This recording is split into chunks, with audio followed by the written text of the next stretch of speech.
Gelir tükenir menzilin yolun, yorulur bedenin, tutulur dilin. Kıyıp yemediğin devletin malın, ellere kalacak torpak başına. Torpaklar başına, torpak başına. Ya akşada birisine yollayacağım.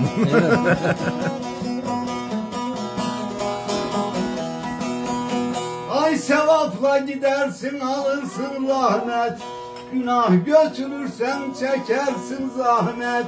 Mirasçıya kalır para pul servet, onlar mal bölecek torpak başına. Torpaklar başına, torpak başına.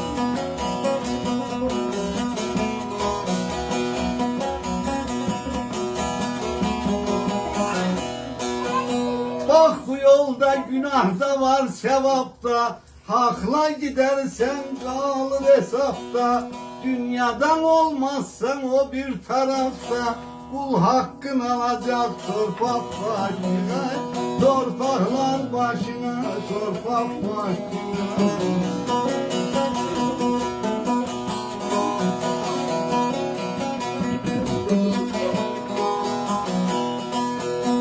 Titreyer dizlerin, sulanar gözün, kimseye hoş gitmez sohbetin sözün.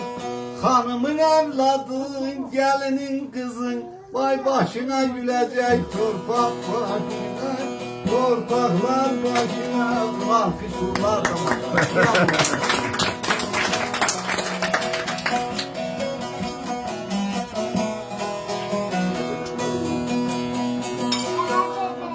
Bana günah yıldızı yan ömür puç oldu. Dünya benim diyen hani nec oldu.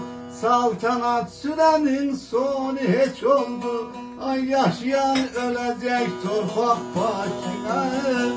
Yaşayan ölecek torpak başına. Aman ayda deda.